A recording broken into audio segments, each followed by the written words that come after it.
Ladies and gentlemen, this is Captain speaking. Welcome aboard Flight 914. Please fasten your seatbelts and observe the no smoking sign. We will take off in 5 minutes. When we are at the cruising altitude, refreshments will be served to you. Our flight will take 37 years. I wish you a pleasant trip.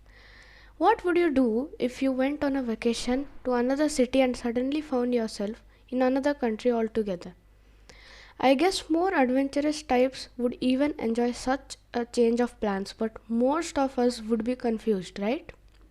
Anyway, I bet even the most reckless of adventurers would at least raise an eyebrow if told they'd flown for close to half a century. On July 2nd, 1955, Pan American Flight 914 made its way from New York to Miami, Florida. It was a fine sunny day, and 57 passengers on board the plane were looking forward to seeing the warm beaches and the palm trees of Florida. The plane took off without trouble, but 3 hours later, when it should have already landed at the destination airport, it was nowhere to be seen. Radars of the control tower in Miami didn't show any approaching aircraft, and no distress signals were received either. When air traffic control contacted the New York tower, they got a perplexing reply: Flight 914 just disappeared from the radars in midair.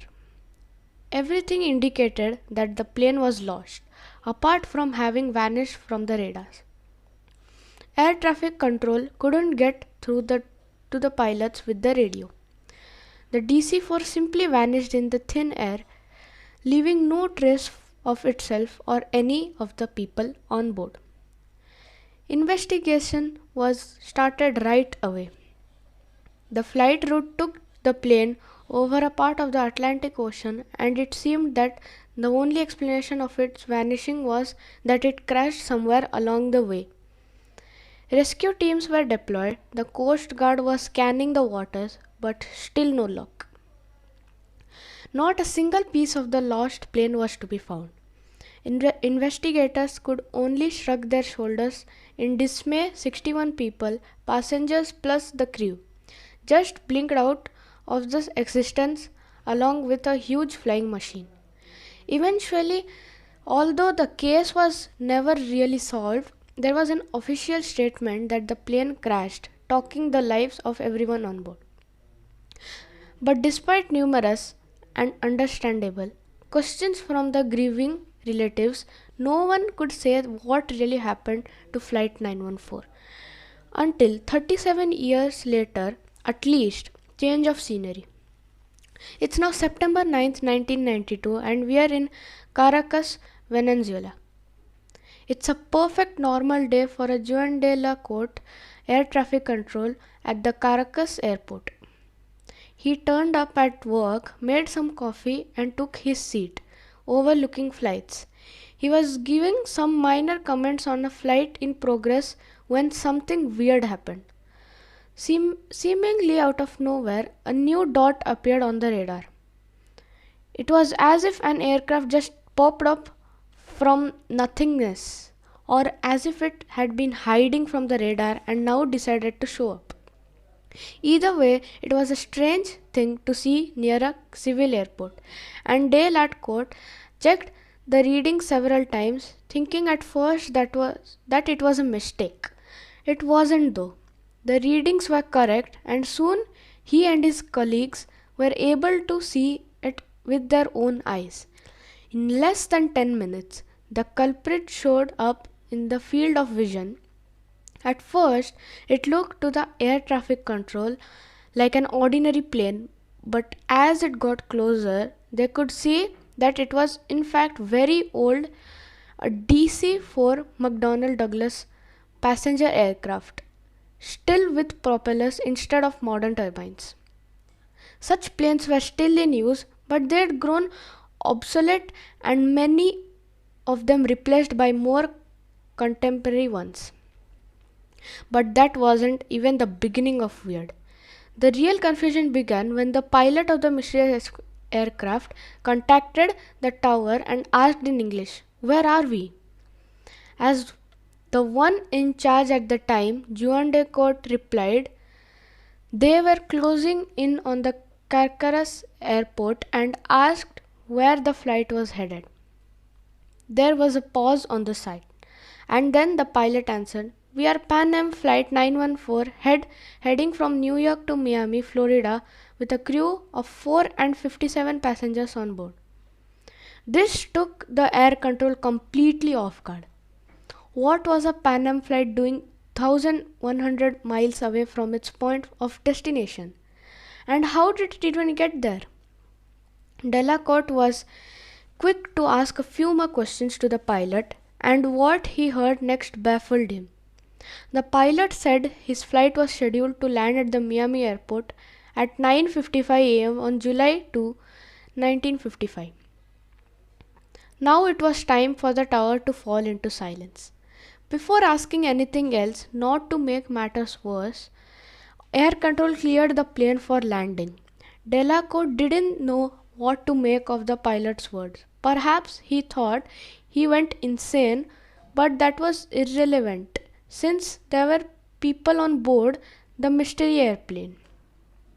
He had to make sure they landed safely and decided he would ask questions when they did. Ground units were immediately called to assist the plane and the passengers, and it landed without trouble. Having relaxed a bit, Juan finally decided to ask something that bothered him. Do you know today is May 21, 1992? Another pause that ensured told him it was a huge mistake to say that. As the ground crew approached the airplane, the pilot's buoyant voice on the radio said, what are you talking about?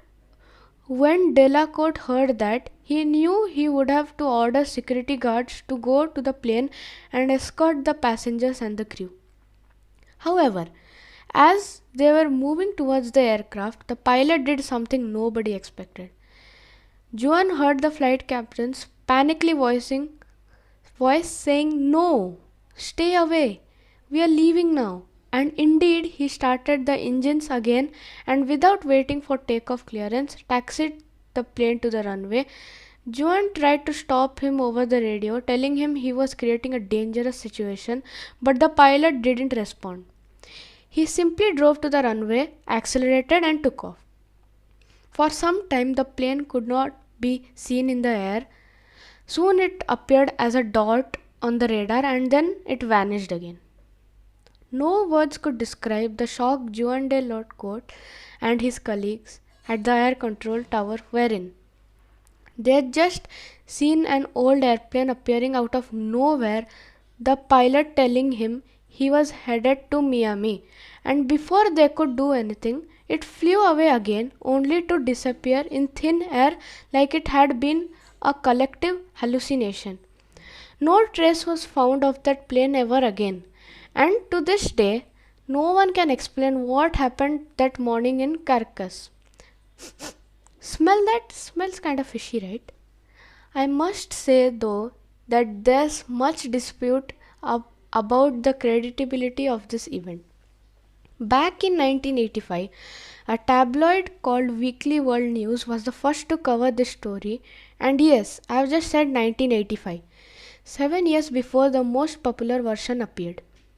Later, the same newspaper retold the story twice more, only with other details, and with 1992 set as the date of a time-traveling aircraft appearing in the future. The picture of Juan de la Corte, the air traffic controller in Caracas, also differed from the 1985 original. So the story was largely announced fake and it became a sort of an urban legend. However, the legend still lives and many sources retell it in their own way.